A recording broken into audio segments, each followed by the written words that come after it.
It is an honor and privilege to be here with you this morning, and it is wonderful to see so many familiar and smiling faces. Hẹn nhỏ là tu quạt mùi chung, ya quạt mai chia tao dễ nhé, ya mà tìm hiền yêu chia tu nhé, mà tìm chiến tu ổn bài hết tu quạt mùi chung, quạt dễ nhé lông nhé. Happy Easter. Bè ngon nhé chàng thảo Yesu tại Penang nhé hoi. He is risen. Ni kinh Penang nhé. And you say he is risen indeed. Thì con ni kinh Penang nhé, muốn bà hàng nó chuột cho con. Would you turn in your Bibles to the 28th chapter of Matthew's Gospel? Bữa chọn cho coi mình vua Maaih sâu nhị tập bết trang ở. I'll read in English first, and then Pastor Tan will read in Mien. Ni tổ yếm mấy cua hòa, lý tổ yếm miền hòa. In the end of the Sabbath, as it began to dawn towards the first day of the week, came Mary Magdalene and the other Mary to see the sepulchre. And behold, there was a great earthquake. For an angel of the Lord descended from heaven and came and rolled back the stone from the door and sat upon it. His countenance was like lightning, and his raiment white as snow. And for fear of him, the keepers did shake and became as dead men.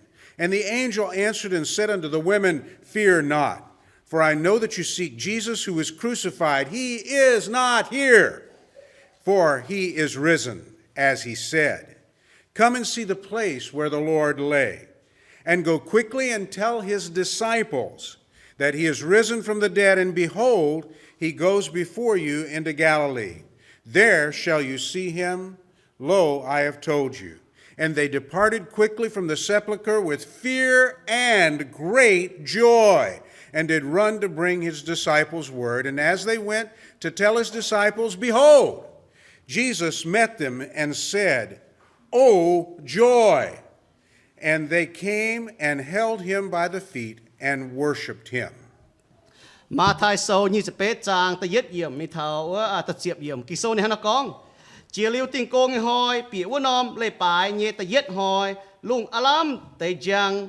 Magdala mung vua tao Maria anh cháu căn tao Maria Muangx Nzung caux liêm chế đau tông sấy nhé mà tao chiếu như phim miền chỉ tai thui gói bẹ châu kèng vua khoai là bía chiều chuối trên vua khoai là bía ngoài bọt ni nhé phẳng chế hăng bờ lình no giang lui hồ bóp bẹ nhé hăng song no chúa châu nhé bèng keng cầm dìa hải xin chín dành chiều kinh vua đào mình hăng tải miền no phiên miền con bùa vua tềm xía tòn máy tung cầm dìa ổ y hiếu tú mày bùa ló tông chủ tinh chiệp giang trá tài vua tao Yesu bà nín máy yếm nái nín ê trên càn con như hòa nàng tai màng miền an nín vua nom tòng mà màng liu can mình bùa nín nhé sai có nín nàng nín mình Galilee đảng mày bùa mình thảo vua mày bùa chiều tú bọt nín nạ chẳng chiến như bùa liu mày bùa nái tế hòa ổ vua tèm xe tòn yếm vua châu chiều hoang chang như thiếu mình bùa sai có nên bùa hải cầm dìa nhé yêu hải chiến yêu hải thiếu trên mình cao Yesu liềm xe tại quang nên bùa ya con bèng on như xa vua tèm xe tòn chiều mình nắn trên Yesu như cháu ya bài nín Yesu bùa nên bùa mày bùa mấy tung cầm dìa mình bùa như nhé có yếu mình Galilee sang ổ yếm bùa nên bùa chiều tú bọt yê. The world that we live in needs joy and hope. Bùa yếm nhé lùng đi ở bùa chiếm chủ mai on lọ chiếm chủ mà làm ham như tòng. The Easter message is a message of joy and great hope. Có thảo Yesu tại Penang như khu phiền là xe có thảo bùn bùa có thảo có keng mai chiên on lọ và keng mà làm ham nhé khu phiền. My wife Linda and I have been traveling for several months. Nên nhé xe tòn chả trên nín ở tu sao lùng đi chăm hà nhé. We just arrived back a few weeks ago from India. Chỉ ta anh ta ít chỉ nói lại bài ở khốt dọn tai nhưng mà India sáng India tập bung. When we were in India, we were privileged to minister at a graduation for a college. Nhưng mà India tập bung ở tu mai chàng chun khu phiền như vừa họ Ging-Sou và họ Ging-Sou họ tòng. We were involved in leadership conferences for men and for women. Nếu bây giờ mai chàng giáo tôi chỗ bế như Mien giáo chàng chăm xía. We even had the privilege of ordaining 2 young men to the ministry. Nếu bây giờ kín ý tao Mien luôn Mien tai chỗ Tin-Hungh như công. We also had the privilege of traveling in the last months to my home area of the United States, the Deep South. Lẽ giờ mà chàng mình thấu trả nít xuất xế tòng ở yếu đi deep south ở. This reminds me of a story from my home area. Có thảo nái nó chàng thảo níu trả nít lún như chỗ nít hai tề câu hăng nó con. I grew up in Cajun country in Louisiana. Nít hồ yếu Louisiana nó sáng ở. Let me tell you a story about two Cajun pastors. Nếu con thảo you knowว่าphẳng phảiว่าเป้phải con thảo câu con thảo y tao yếu chun tổ như miền. One was named Pastor Boudreau, Mà tao hiểu chun tổ miền đi bữa hiểu Boudreau nè. and one was named Pastor Thibodeau. Mà tao hiểu Thibodeau chẳng hai con tao chun tổ miền đi bữa hắn hiểu. Those are two Cajun names. Tế y tao này tổ nó bữa phí miền như bữa. And one pastored the Baptist church on one side of the street, and the other pastored the Methodist church on the other side of the street. Lẽ mà tao cho chun tổ miền như Baptist Jiu-Baang mà tao cho Methodist Jiu-Baang y như tao yếm chế pung chéo. And one day they decided they needed to put up a sign. Mà hỏi nó có nóฉลางแต่nó có nó ăn cho nó mua bài phá ăn cho nó mua yến nó chéo. And the sign said, now I'm going to talk in a little bit of Cajun dialect. Lẽ này con tệ tụi nó như phình như hòa. The sign said, stop yourself.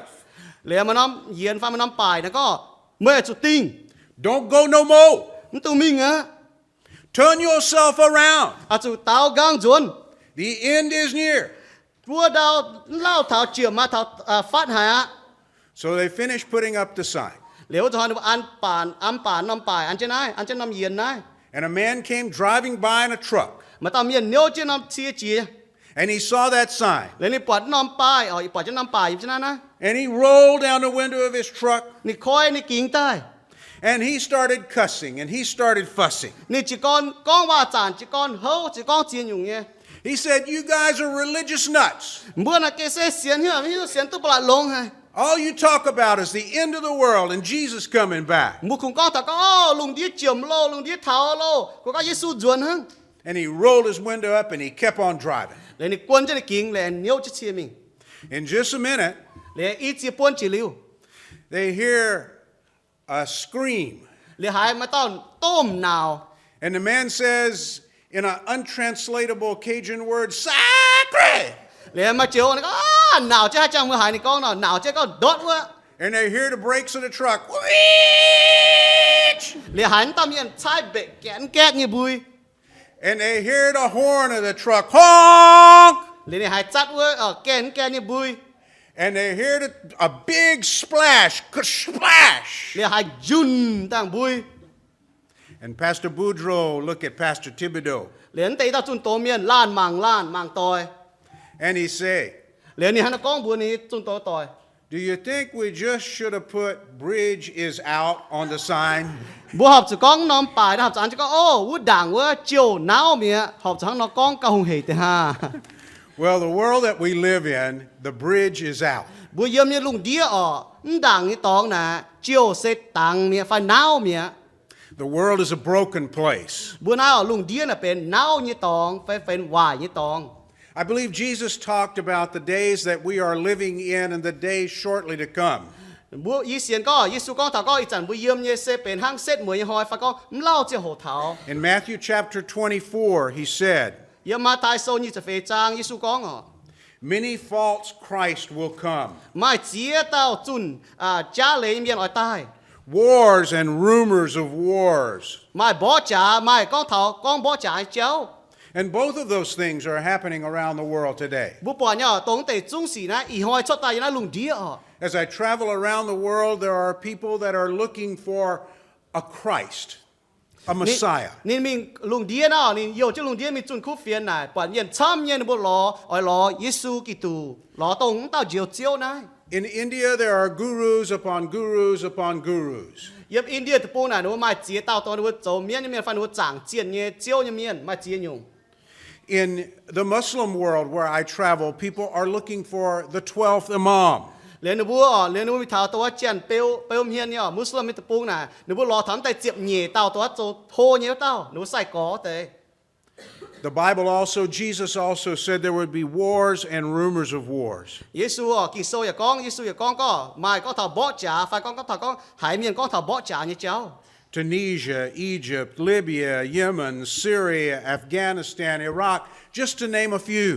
ต่อจากนี้เศร้าถึงแต่เนาะอัฟกานบุปผาอิรักบุปผาซีเรียบุปผาอียิปต์บุปผานี่เศร้าจะซ้ำไม่นะซ้ำเจงเป็นเตียนโจยฮะปุ่นบุมาถาวนูบ่จ่าไม่แปลงอ่อนไม่ทายแปลงเงี้ยตะปุง The Bible, Jesus also warned about famines, กิโซอย่าต้นถาวก้องอ้อยไม่ถาวก้องตะปุงหานนี่เจ้า hungry people and starving people. เมียนงอหางตะปุงกายAnd in a time when some countries have so much, บุปผาอย่าน้อมเจียงโหยนะน้อมป้าตะปุงเก้งมาช้ำให้ others have so little. เหลวที่น้อมตะปุงกันน้อมตะปุงยุ่งไม่ And the leading cause of death of mortality among children is starvation.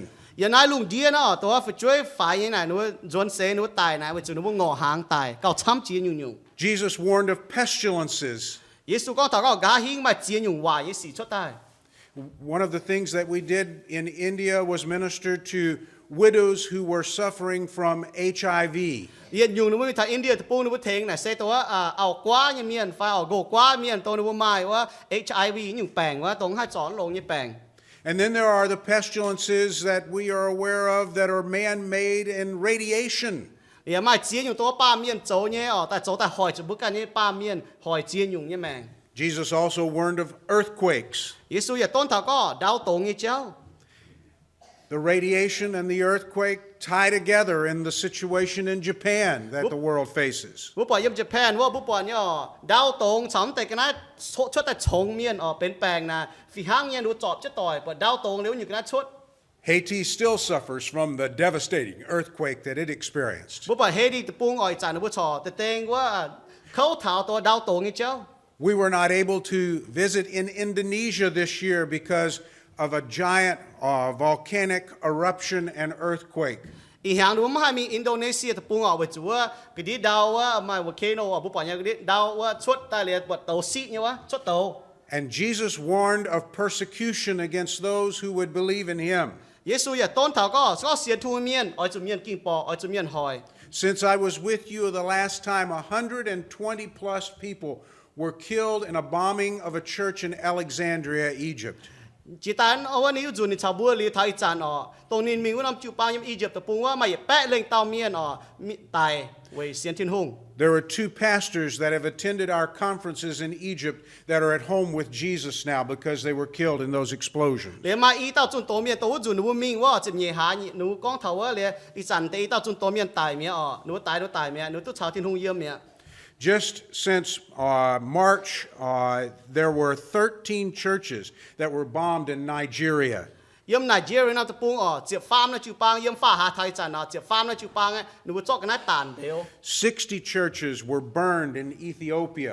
เยี่ยมเอธิโอเปียนะหลวดจากน้ำจูปางหนูปัวเจง On March 10th and thereabouts, 4,000 Christians were forced to flee their homes in Nigeria because of persecution. เยี่ยมไนจีเรียน้ำตะปุงเปียชินเล่งเสียนทุ่งเมียนอาจุเมียนจุนเปียวหนูตะปุงจุนเปียวหนูเปียวหนูหลัง We are living in the days and the days prior to the ones that Jesus spoke about in Matthew 24. บัวเยี่ยมเนี่ยหอยเป็นหาลายหอยด่างตัวยิสูก้องเถาเยี่ยมว่ามาไทยโซนี่สเฟจางว่า So what is the message to us this Easter morning?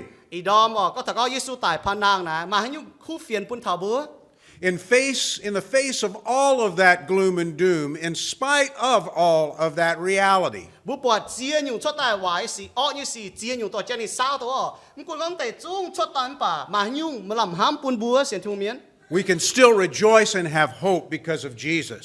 บัวจอมาลำห้ามมาลำขาวตองเวจิยิสูกิตู From the Easter story and the gospel story, I would like to share some of the reasons why we can rejoice and have hope. ก็ถ้ายิสูตายพนางก็ถ้าก็ยิสูนี่เจ้าโลเยี่ยก้องถ้าบุมบัวก็เวให้ยุ่งบัวมาลำห้ำกุนก็ปวดเจียอยู่สี่ไว้สี่ชดตาย We can rejoice and have hope in Jesus because he preached his purpose very clearly. บัวให้มาลำห้ำมาลำขาวตองเวจิยิสูกิตูก้องเท่านี้เมาเตนี่จุนเท่านี้เมาเตเม่งเนี่ย He preached his purpose that he was born to die. นี่ก้องเท่านี้เมาเตนี่ชดเสตายอ้อยจุตาย He was born to die for a purpose, to pay for sin. นี่ชดเสตายนี่เมาเตตายเวจุนี่เอาตายเอาจุตายเวจุบุญยี่จุย Jesus preached his purpose in his actions, in his deeds. Yesu có thảo ni mẫu tệ yếm ni châu như xì. At the beginning of his earthly ministry, Chỉ con tôi ni châu thiên công cái trường hồ hang ni con thảo ni mẫu tệ miệng. John the Baptist was preaching in preparation for Jesus' coming. Thế nên chiều hôm như lễ tao Johann sẽ ni chỉ con liều lễ bền chẳng có thảo Yesu ở tai. John the Baptist was asked, "Are you the Messiah?" Miền đại cả Johann thế nên chiều hôm lễ tao có mấy sẽ châu kỳ tủ phải. He said, "No, no, no, I am not the Messiah. Ni có yếm chế kỳ tủ tao. The Messiah is coming, and I am not even worthy to unloose his shoes." Ni có Johann thế nên chiều hôm như lễ tao có Yesu kỳ tủ ở tai yếm là chúng phui tu thành nín đồ hệ hàng phải chế hệ hàng phải. And the very next day, Jesus came to John the Baptist, who was baptizing people in the Jordan River. Lẽ tại nhẹ hỏi ha, bố bà Yesu kỳ tụ tại thảo Johann thế miệt chiều hôm như lễ wa, yếm Jordan đại thành chiều hôm. And John the Baptist spoke as he saw Jesus and said, "This is the one." Nếu cho hỏi nó, Johann thế miệt chiều hôm như lễ bà Yesu, ni con bùi chung miệt con, nãy sẽ Yesu kỳ tụ à. And then he made a dramatic statement about Jesus. Nếu cho hỏi ni con yết chiều ta kinh chiên hay có thảo Yesu kỳ tụ. He said this, Ni hắn nó con, "Behold the Lamb of God that takes away the sin of the world." ni con nãy sẽ bà kỳ dùng như to thế miệt thế chuối với tao. He was drawing back upon a prophecy from 700 years before. Chiết bé hiang đàng như chẳng hồ ở miền tàu miền con thảo hăng nó. It was prophesied in Isaiah chapter 53, verse 7, Isiaso hăng nó con. that the Messiah would suffer and die as a lamb to the slaughter. Ni có thảo Isia con ở chiết bé hiang đàng Yesu chụp buông ni có thảo có ở chụp mà tao chiếu chiếu Yesu Kitô tại ở tại yếm chụp giang trả chụp tía chụp khâu chụp mun như vậy lấy. 700 years before Jesus, it was prophesied that he would give his life like a lamb gives his life quietly when it is slaughtered. Ni có thảo chiết bé hiang đàng như lấy này con thảo có tàu à miền Isia con ở Yesu ở hang bạc kỳ dùng nó diệt dính như sách những con thảo dùng ở chụp xia như mèn về chuối.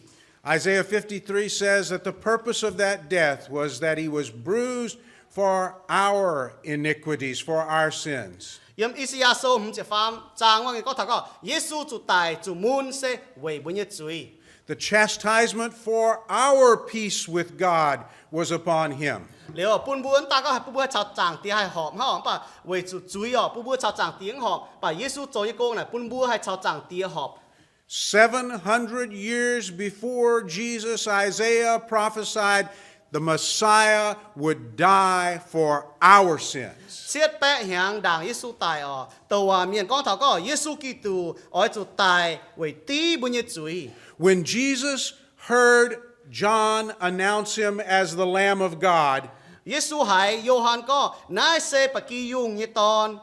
his response to John was, "Baptize me." Lên ni con như vậy sẽ hắn nó thấy gì chiều hôm như lệ. Why such a response? Cho những Yesu hắn nó con hắn nó cháu. He was saying, John is right. Ni con như này sẽ chế nhé Johann à mà con này chủ nhé. He was saying, I am the one John has been preaching about. Ni con như này sẽ yê sẽ tổng của tao tôi Johann thấy miền chia lệ của tao chủ He thảo was tao. saying, I am the Messiah promised by Isaiah 700 years ago. Yesu cho nhé lệ sẽ biểu mình có nín sẽ cho Yesu Kitô tôi chết bé hàng Isia tàu à miền con thảo tao. So by the humble deed of allowing himself to be baptized, he said, I am the Messiah. Nín ở chiều hôm như lệ biểu mình có thảo có nín sẽ cho Yesu Kitô. He was saying, I have come to die. Ni có lệ có yê tai sẽ tài với mày. I have come to die for you and you and you and you and me. Nên tài về mày cháu về yê. Jesus as well preached his purpose to come to die with the words that he preached. Yesu ta có đi cho như gì biểu mình có đi tài ở. Bà đi chun như hòa ya biểu mình có đi tài. In Mark chapter 10 verse 45, he says this, Yếm ma cô số tật diệp trang phê chấm yếm. Ni hắn nó con. the Son of Man is come not to be ministered unto, but to minister, and to give his life a ransom for many. Ba miền như ton tai mình sẽ có về ỏi miền phu su nín tai về ỏi phu su miền ỏi xiên như mèng về miền chăm. Son of Man is Daniel the prophet's favorite designation for the Messiah. Ba miền như ton là xây yếm Daniel nó buôn sofa Daniel nó là ni xây như hòa có thằng có Yesu Kitô tao. Again, this is 600 to 700 years before Jesus came. Nãy giờ phi hang nhỏ nãy lùa pe chết pe hàng đảng Yesu tai như Daniel hang nó con thảo. The Son of Man will pay the ransom for many. Thì có tao nãy ba miền như ton xây ỏi xiên như mèng về yết choang. By his death, he will pay the price of sin. Về cho nên tài liên lý sai Maaih phải chuột phải về ba miền như chuối. By his death, he will pay the penalty of sin for all men. Về cho nên tài nên thế ba miền như chuối. So we can rejoice because Jesus preached his purpose. Bố hai mai on lọ nhé về sự Yesu ni chun thảo ni mẫu tề. We have the hope of forgiveness and peace with God because Jesus paid for our sin. Bố hai thứ chào chàng tí hợp hiếu hai mai bang on nhé về sự Yesu Kitô tài về bên như chuối. Sin separates us from a holy God. Chuối bố hai lê gọi chinh dành như Tin-Hungh. But Jesus has paid for those sins. Và Yesu on ni tài về chuột bố phai về Maaih bố phai về tí bố như chuối. So that when we place our faith in him, Sẽ con bố xiên khảo nín. his payment is put on our account. Nếu cho họ nào bố hai tu chip ni chinh dành như mèng phải ni châu như công. And a holy God can accept us as his children. Nếu cho họ chinh dành như Tin-Hungh hai chip búa hai mảng búa hai pun búa bên như nam nhiều. Rejoice and have hope. Búa cho on lọ về cho búa mà làm ham tòng. You cannot pay for your sins. Mấy mai mãi mà cái chuối ngay mấy cái mắt chuột mấy cái. There is only one Savior. Mà được tao chiều chiếu hăng. He is not me. Hắn sẽ gì ạ? He is not Pastor Ton. Em sẽ nín. He is Jesus Christ, the Messiah. Ni sẽ Yesu Kitô. The second reason we can rejoice and have hope this morning Ta nhẹ nhung búa hai mai làm ham mà làm khảo tòng xe hăng nó.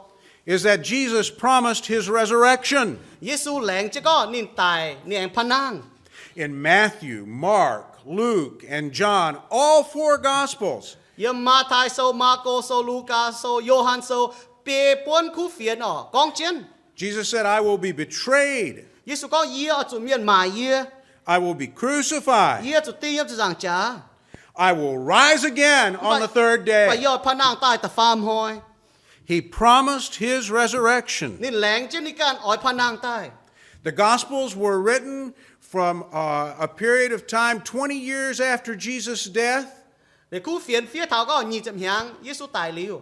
to a period of time 60 years after Jesus' death. Lê lùa chậm hiang nín tài liu như chàng hồ. The apostles never forgot. Lê công châu nhé mai tàu được khu thảo Yesu con như hòa. Jesus promised his resurrection. Với chú Yesu lẹng chứ có nín ỏi phan năng tai. The gospel is no gospel without the resurrection. Khu phiền chém chạy khu phiền có Yesu tài liu phan năng nó. In 1 Corinthians chapter 15, the apostle Paul says, I declare unto you the gospel.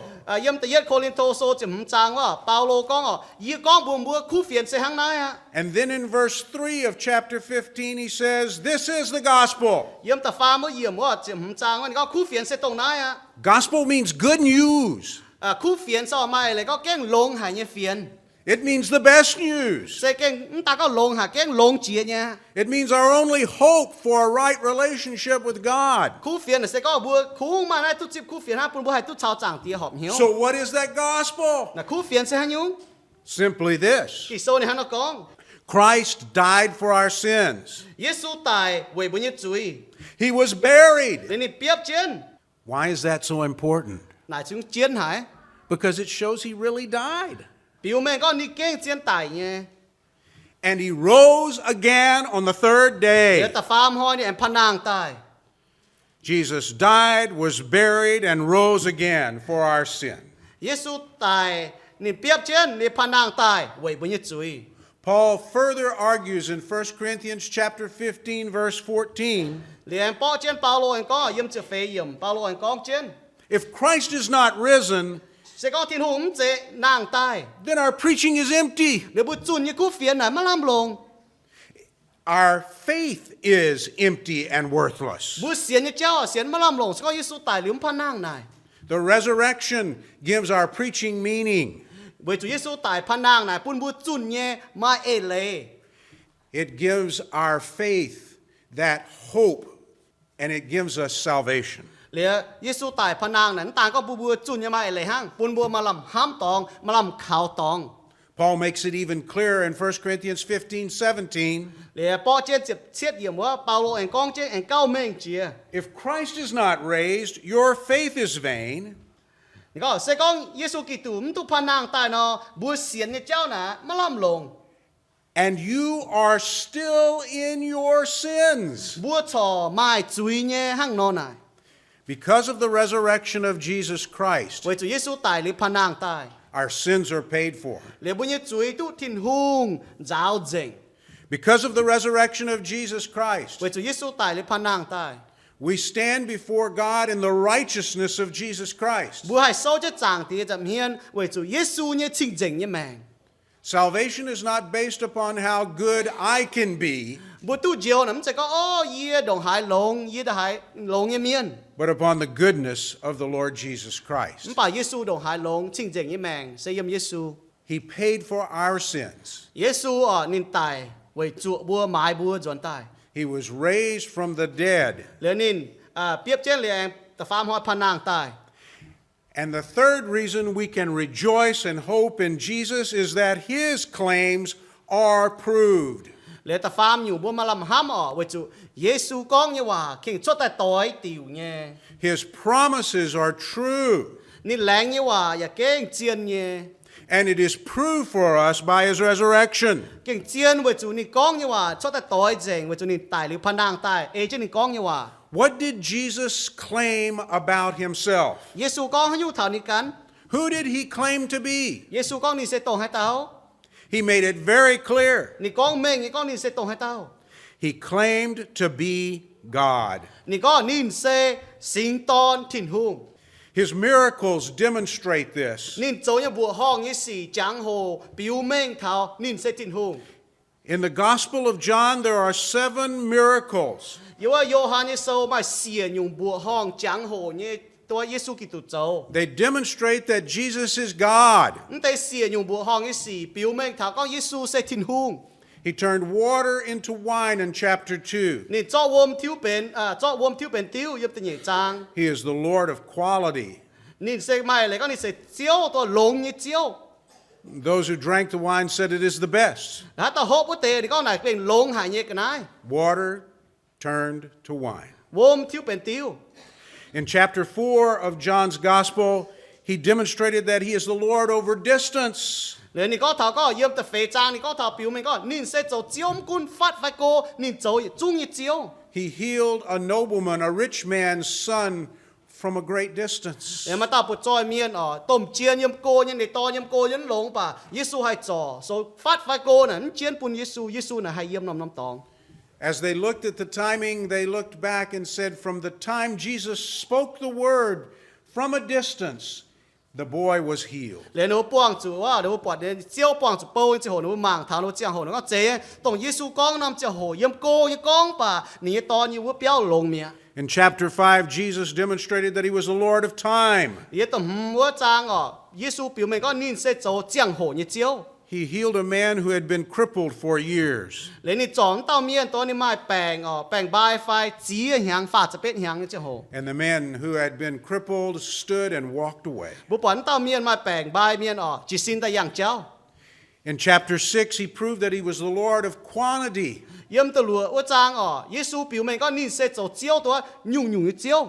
He fed 5,000 people plus Nín ui bia chín lên miên. with loaves and fishes from a little boy. Để ye tao ton ye biao chao Jiu-Baang. In chapter 6, he demonstrated that he was the Lord of nature. Nếu như biểu mê yếm tờ lụa trang có thằng nín sẽ châu nhung chế tại như chiếu. By walking on the water Nín yang wom mền mình. in the midst of a storm. Không có mai chia nhiều wom làng yếm cái hến bà ní yang chứ wom mình. In chapter 9, he demonstrated that he was the Lord of circumstances. Nếu yếm tờ chúa trang ní biểu mê có ní châu chiếu nhung xỉ như chiếu. he healed a man who had been blind from birth. Lấy nị trò ye tao miên tao chinh mang yếm thoi chinh mang yếm miên nị trò lông mình. He had never seen, Nín bọt chia tao miên à. and yet he saw clearly. Cho sẽ tao bọt chia ở bản dù nãy nị trò liu chinh giang tao mảng tu bọt. And in chapter 11, he declared himself to be the Lord of life. Lấy yêu chụp yết trang ở Yesu biểu mình nị giáo thao nị con ở nị sẽ châu chiang mang như chiếu. A man by the name of Lazarus had been dead for 3 days. Mà tao miên ye bùa hiểu Lazarus ở nị tài lý tu bùa hoi mía. And Jesus stood at his grave and he spoke these words. Yesu sau trên nị châu ở con tế hòa. Lazarus, come Lazarus. forth. Chốt tai. And the man who had been dead for 3 days, still bound in grave clothes, Tao miên tài lý bùa hoi cho dền chết đia nhé. walked out of his tomb Lý yang chết chốt nị châu tài. and bore witness to the fact that Jesus is God. Lý biểu mình phải châu trọng chén có Yesu kinh châu Tin-Hungh. Not only by his miracles did Jesus teach that he was God, Ta có nị châu ye bùa hong xì biểu mình có nị sẽ Tin-Hungh. but by his word he taught that he was God. Bà nị giáo như hòa nè con nị sẽ Tin-Hungh. In John chapter 8, he was confronted and questioned by the religious leaders of his day. Yếm Johan sâu tập bế trang ó tố chản pha xí miên sai chú xí miên cho chết nải cả nín. And basically they said to him, "Who do you think you are?" Nếu mà cả mày con mày tổ hả tao à? And Jesus said, Yesu con. "Before your father Abraham was, before he was ever born, before he ever came into being, I am." Yesu con buồn vua đàng mày vua ông thái nghe Abraham yếm phải chốt xế cho hồ yếm vua. And when he said that, Nị hăng nó con cái chẳng hồ. they picked up stones to stone him with. Nếu bữa cho là bế tài ở trông nị nè. Why? Vậy cho nhung. Because they understood what he was saying. Vậy cho nó bị hiểu con nị con như sẽ hả nhung. They understood that he was saying, "I am the pre-existent one." Nếu bị hiểu con ở Yesu con như vậy con Yesu tông cho phải chinh đàng tông mấy ông thái nghe bốn cái yếm múa tao yết lưu yếm múa tao chiếu. I am the one who always was, always is, and ever shall be. Yesu tông chinh đàng yếm y chản yếm yết lưu yếm múa tao. He also, in that statement, identified himself with the God of the Old Testament. Lẽ tông nom chỗ này con tông yếm tao ở yếm chiếu hòa ở sẽ biểu mình có thằng có nín sẽ biểu mình thằng nó có nín sẽ số tôi chiếu phải chẳng tí yếm lô ngàn vào tao Tin-Hungh. When Moses was commissioned of God to lead the people of Israel forth from Egypt, Bữa chẳng tôi ở Mô-se Tin-Hungh phái Mô-se to Israel miền xuất Egypt tập buông cái chẳng hồ. Moses said to God, "Who shall I say has sent me?" Mô-se là cái Tin-Hungh ở hát yếm bùa miền có hát tao phụng yếm ta hát tao phái yếm mình. And God said to Moses, "Tell them this, Lẽ Tin-Hungh con bùa Mô-se bùa nó bùa hăng nó con. I am hath sent you." Phái mày. I am. That's the name of God. Này sẽ Tin-Hungh như bùa ở con thằng con bùa con I am bữa chiều hòa. The name of God who led Israel forth from Egypt. Tố tao Tin-Hungh tổng to Israel miền xuất Egypt tập buông. So when Jesus said, "I am," Yesu có Yesu. he was saying in a way they could understand, "I'm the God of the Old Testament." Nị con như lệ pun miền hải bị hiểu con nín xe tố yếm lô ngàn vào tao Tin-Hungh. Tại tố tao Tin-Hungh. And again, they understood. Nên nếu bây giờ bị hiểu con Yesu sẽ tổng hay tao. How do we know they understood what he was Bùa nó saying? hiểu tao con nếu bị hiểu Yesu con như vậy. They reached down and picked up rocks Nếu bữa đổ dìa cho là biết ta ở trong to kill him with those rocks, ở trong Yesu. to stone him for blasphemy. Với chủ nị con như vậy nè chỉ chủ Tin-Hungh nếu như vậy lệ. But Jesus proved who he claimed to be. Bà Yesu cho mình biểu mình có nín con như vậy phải nín cho Yesu biểu mình có nín sẽ tổng hay tao. By his resurrection. Nín tài lưu pan đàng biểu mình có nín con như vậy nín sẽ tổng hay tao. He proved as well what he claimed to do. Nín tài con như vậy hang bà nín tài lưu pan đàng là biểu mình có nín cho Yesu. You remember he said, "The Son of Man came not to be ministered unto, but to minister and to give his life a ransom for many." Bữa chẳng tôi này con nhá, ba miền như tón sẽ tài về miền ở phụ sú, bà ở phụ sú miền, ở xiết như mèng về choáng miền. The disciples believed that with all of their hearts. Nếu chúng hỏi công cho bữa sai có bởi trung xiên như bữa Yesu con như bà. The resurrection empowered those frightened, scared men who were hiding away for fear. Bữa bọt là Yesu tài được phan nàng tài. Bún tổ cầm dìa có như sai có bữa theo. Chỉ đảng Yesu tài như hồ nếu cầm dìa có béo pin gì. Nếu phải Yesu tài được phan nàng liu. Nếu bữa kính cầm dìa nếu chia tôi Yesu con như bà kính chiên. And those who were frightened became fearless. Bữa tổ cầm dìa miền trả mày tam ta. And they began to spread the gospel around the world. Nếu bữa chỉ con chuẩn khu phiền có lùng đĩa. And the gospel spread across the Roman Empire. Để khu phiền chỉ con giá như Roma sáng, Roma tập bung.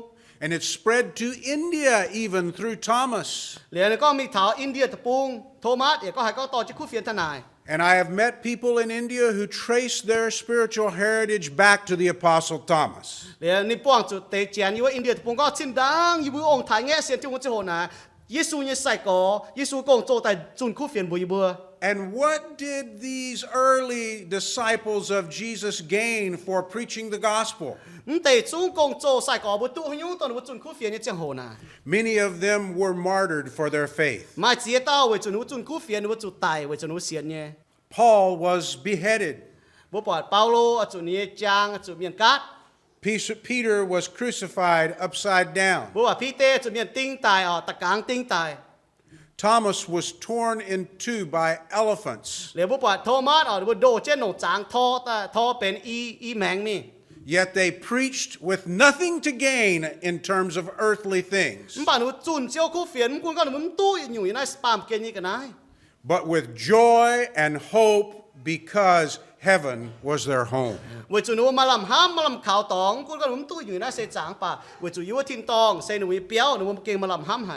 Now there's one final thing I'd like to point out that we can rejoice and hope in this morning. Jesus Christ is returning. Jesus Christ is coming back. In John chapter 14, the Lord Jesus Christ promised his return. He was speaking to his disciples just prior to his being crucified. And he said, "Do not let your heart be troubled. Believe also. You believe in God, believe also in me. In my Father's house are many mansions. If it were not so, I would have told you. I go to prepare a place for you. If I go and prepare a place for you, I will come again.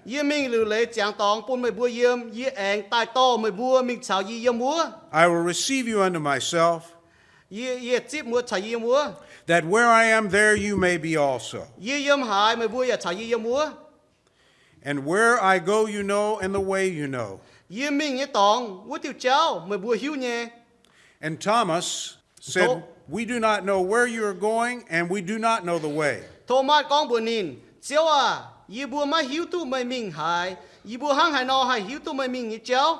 But Jesus said, "I am the way, the truth, and the life. No man comes to the Father but through me."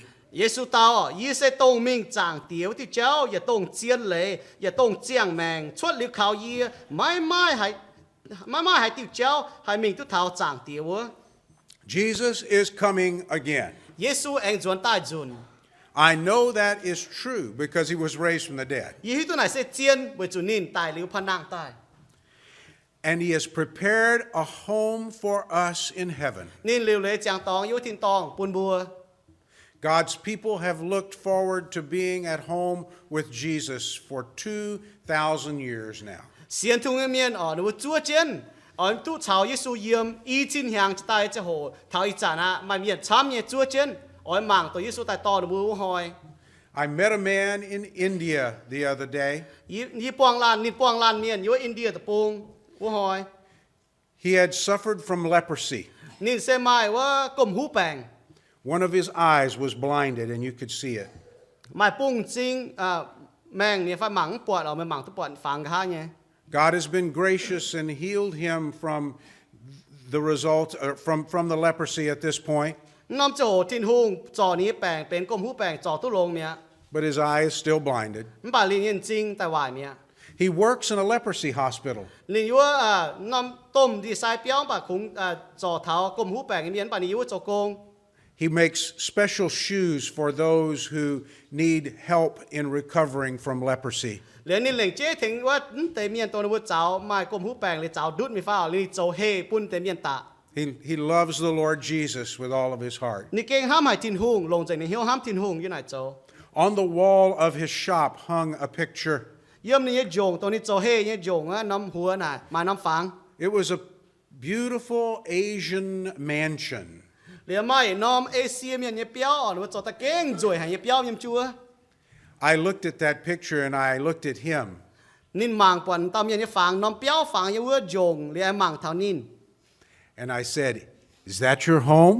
เนี่ยนายเสไม่เปี้ยว And he looked back at me เดี๋ยวนี้มังจวนนิน and he smiled. เดี๋ยวนี้เจเนี่ย And he said, "My home in heaven."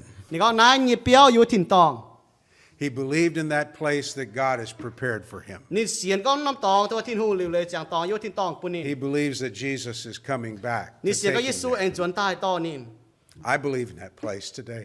อีหอยนินบัดเสียนก็มาถิ่นตอง I believe Jesus loves us all. อีเสียนก็เยซูอย่าห้ามบุยจุง I believe Jesus wants us to go home to be with him. อีเสียนก็เยซูอ่อยบุยจุงฉันนี่ยังวุ่นน้ำเปี้ยว I believe he's coming very soon. อีเสียนก็เนี่ยมันเล่าตายอ่ะ How can I believe such a thing? ยี่ห้อน้อยเสียนตรงอีจันนี่กองติเจ้า Because he is a God of promise.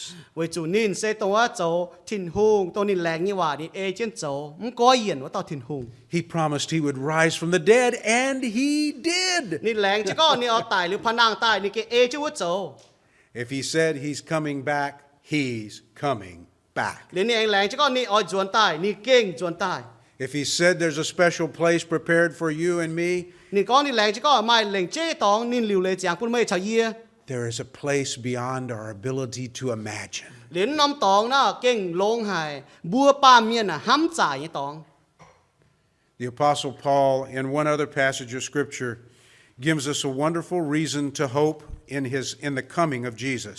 เปาโลมาเยี่ยมกิโซนี่ก็แต่ก็บัวหับสมลำห้ำหายไว้จูเยซูตายนี่หอย In 1 Thessalonians chapter 4, he says this, เยี่ยมแต่เยเทสโลนิกาโซนี่ฮะนกอง I would not have you to be unaware, brothers, concerning those who are asleep, นี่ก็ยอดปุ่นบุญตุดเจ้าถาวตัวเมียนจวนเสวเต that you sorrow not even as others who have no hope. มือบุญตุดเจ้าห้างเมียนตัวมะลำห้ามตองเจ้า For if you believe that Jesus died and rose again, even so them also who are asleep in Jesus will God bring with him. สกองมือเสียงก็เยซูตายหรือพนังตาตองตายหรือเมียนว่าเตว่าหนูลิงวันยังที่ตองว่าเยซูตายโฉTin-Hunghอย่าต่อเช่นหนูลิงวันตาย He's saying, Paul is answering a question. What about our loved ones who've died before Jesus comes back? เปาโลเตาเนี่ยว่าเสก็ตัวเมียนตายหรือเตเมียนด่างเยซูตายหรือเตนี้ตัวอยู่ห้ามเยี่ยมัวต่อยเช่นเสตายหรือเตนี้ And he's saying, when Jesus returns, they're coming with him. เลยเปาโลก็สกองตัวมัวต่อยเช่นเสตายหรือเตน่ะตัวเยซูตายยังจังโหหนูลิงวันชาเจนินตาย Listen to verse 15. For this I say unto you by the word of the Lord, that we who are alive and remain unto the coming of the Lord shall not precede those who are asleep. เยี่ยมจุ่มเยี่ยมวันนี้นะก็อีจันยี่บัวไม่บัวเนี่ยเสจิ๋วเจียวยาวยี่บัวเนี่ยว่าเจียวนี่ก็เจียวแองตายวัวหอยบัวจ่อเจียงเจียนเมียนจุ้งไม่ตู้มิงด่างตายมิงเมียน What's he saying? นี่ก็เนี่ยเสมาหิวเอเลย Look in verse 16. For the Lord himself shall descend from heaven with a shout, with the voice of the archangel, with the trumpet of God, and the dead in Christ shall rise first. วัวจันเจียวกันเจียวเยี่ยมวัวที่ตองเจียตายไม่เชียหัดบุยเนี่ยแองไม่ฟินเมียนเปี้ยเนี่ยเชียอย่าไม่Tin-Hunghเนี่ยจัดบุยเสียนลิ้วกีตูตายมิงวัวเตเจียวนางด่าง Our loved ones who are Christians who have died are already with Jesus. บุญเสียนทุ่งเมียนตัวบุห้ามเมียนบุญมัวต่อยบุญเสียนเซตัวเสียนทุ่งเมียนตายเหลวเตอีจ่านวัวลิงวนทุกเช้าเยซูเยี่ยมเมีย But when Jesus returns, Bà Giêsu ta như chẳng hồ. he will raise their bodies first. Nếu cho nó tại mình nu xin tao nó tiếp diệu á, Giêsu ai bún nu xin nàng tai. They will have a resurrection body, a glorified body, Nếu em mai xiang xin tu coi yển như xin tao Tin-Hungh bún như xiang xin, an incorruptible body, tao xin hai hu như xin, a body that will never die. nhung xin ai liễu tài như xin. And then after Jesus has raised them, Giêsu bún nu nàng tai liễu. he will snatch us up together to be with him. Nên em to bùa ở to nàng yếu tệ, cho bùa chào trên nên mình yếu với thiên tòng. Jesus is coming back. Giêsu sẽ tao gang dần tai. When I was in Louisiana the other day, I visited a graveyard. Nên mình thảo ở đi Louisiana ở nên mình thảo to châu kem. This is a cousin of mine, Nãy say nên mua tỏi. and we're standing there at a grave, and then just moments later, my wife and I were standing at the grave. Do you see the gravestones? Mua bọn nhẹ tôi tếว่าchâu kem mua bọn nó bùa nhẹ. My last name is Iles, I-L-E-S. Và bọn này bùa nhẹ ở này hoang tỏi như bùa. That is my father's grave beside my wife. Ní trên này xía to là sẽ ní tè nhẹ tòng biết như tòng. And then beside me is my grandfather's grave, Daniel Iles. My name, I am his namesake. Yêu bọn nhỏ yêu là bọn này ông ní bùa sẽ hang này ông nó. And my grandmother's grave. Bọn này cú nhẹ tòng ở. And over here where you can't see, my great-grandfather is buried, and great-grandmother. Liam chiếm mang pung tên mua mắng bọn này ông thái cú thái ở. As I was leaving that graveyard, Nên nên chỉ còn dạng chỉ cháu mình thảo nó xuất lên năm châu kem. as I drove away, I began to cry. Nên nếu chứ chia mình nên chỉ còn nhiễm. And I thought, why are you crying? Nên nài cái mới chú nhiễm à. And I realized they were tears of great joy, Nếu chú nín chỉ còn nhiễm mà nín giàu mà nín nhiễm mà chú nín because those graves are going to open. Nếu chú tê châu đó thì họ ỏi gọi tài. Those people that I loved Tôi nín ham nhiễm miên. will come forth Nếu chú hay phán đăng tài. because they believed in Jesus. Với chú nín xiên Yesu Kitô. Because Jesus was raised from the dead. Với chú They will be raised from Với the chú dead. Yesu tài nín phán đăng tài. Tông tài nhiễm miên. Dạ hay tu phán đăng tài. I wish that hope and the joy of that hope for everyone who hears us this morning. Yỏi bún tông nòm hăm. Nòm mà làm khảo tòng. Bún thảo mua lan miên tông hài như ý đóm. The Lord Jesus, who was raised from the dead, says, "Come unto me." Giêsu ở đó tài được phán đăng tao Tin-Hungh thì có tài lò gì. The Lord Jesus, who was raised from the dead, tells us that we can receive him by faith. Liệu tông tao Giêsu tài được phán đăng này có bùa hay chip nín. Sẽ có bùa xiên khảo nín. The Apostle John said, Jesus came to his own, Johann có Giêsu tài lò ní cả như miên. and yet his own people did not receive him or welcome him or believe in him. Johann có Giêsu tại lò ní cả miền, bà ní miền chip nín. But to as many as did receive him, Bà hãy tao chip nín, ya xiên khảo nín. there were some who did. Để mai miền xiên khảo nhé, mai miền chip nhé. And from that small sum, Để ông tế chỗ nhé xiên khảo nín này. there are many around the world. Ý chàn ở bên tế xiên liu, gián tài, bún thảo bùa, chăm nhé còm lùng đĩa. He is the only Savior. Nín sẽ khung đủ tao toa diệu chiếu hăng. No other religion has a Savior. Mai yết nhung xiên nhé nó lùng đĩa nà, mai diệu chiếu. There are examples, there are teachers, Mai chia tao bên nuôi phim sang, mai chia tao cho nhung chế bún nuôi xiên nhé, bà mai tao bên nuôi diệu chiếu. but as I have traveled the world and as I have studied the religions of the world, there is no other religion that has a Savior. Nên mình yêu còm lùng đĩa, hộ thảo lùng đĩa như xiên như cháu, mình còm lùng đĩa chung khu phiền ở nên màng thảo cha thảo, mai hay phiền miền xiên như cháu, mai diệu chiếu, xuất liu bùa xiên như su Kitô. This morning, the Savior, the Lord Jesus Christ, who died on the cross to pay for our sins, who was raised from the dead as God and man, offers salvation, forgiveness, based upon what he has done. Ý đó mà tổ Yesu Kitô tổ tài yếm cho rằng cha, biết chết ta phang hoài phàn nàng tài ở. Nên bún thảo bùa, lan miền, hay tu diệu, với chủ nên châu như công, sẽ có một chip nên. Hope Amen. and help in this world can come to you through Jesus today. giờ nãy pam kia nó bố mà làm khảo tòng xe khung thông thảo Yesu Kitô bố hai chỉ con mà nó làm khảo Yiem ý hoi con bố xiên khảo Yesu Kitô. All you need do is open your heart to Jesus and ask him to be your Savior. Bố hai cháu sẽ coi qua bố nhìn hiểu tiếp Yesu cháu bố nhìn chiều chiếu. Trust him and Xiên him khảo alone. nín, xiên khảo nín được tao hăng. Let's pray together this morning. Bố chọn chất ta cao đó mà. If you would like to place your trust and faith in Jesus, pray along with me. Sẽ con bố chip nín, xiên khảo nín, mưa cún chuột trên nín con. Dear Lord Jesus, Chàng tia, I believe in you today. Yi xiên mê đom. I believe that you are God and man. Yi xiên có mêเป็นป้าเมียนไม่อยากเป็นโตเมียน I believe that you died on the cross to pay for my sins. Yi xiên có mê tài yếm từ ràng cha, với chúa yê, với mái nhị chuy. I believe that you were raised from the dead on the third day. Yi xiên có mê tài liêu mê phá nàng tài ta phàm hoi. I ask you to be my Lord and Savior. Yi thô mê cháu yê chiếu chiếu, ya bên yê chiếu. Please forgive me of my sins. Thô mê quảng yê nhị chuy. Help me to be the person you would have me to be. Bùn yê hai bên miên tông mê cháy tài, bùn yê hai chiang ê chân mà yê mâu tề. I pray this humbly in your name, Lord Jesus. Yê hà nó tào cáo, yếm Yesu như bùa. Amen. Amen. If you prayed that prayer this morning, Sẽ có mê kênh hà nó tào cáo này. the Lord Jesus heard your prayer, Yesu hai mê tào cáo như hòa. and he has come into your heart and into your life, Nên hai bìa mê hiếu, bìa mê yê màng. and he has given you forgiveness and hope, and he wants to be your help for the rest of your life. นี่ปุ่นมาลำห้ามตองมาลำข่าวตองอย่างนี้เป็นตัวมันยังดาวข่าวนี่ตองอย่างนั้นเสียจาง God bless you and thank you. โทษถึงเสฟุปุ่นบุยจุงอ่ะ Amen. ได้จริง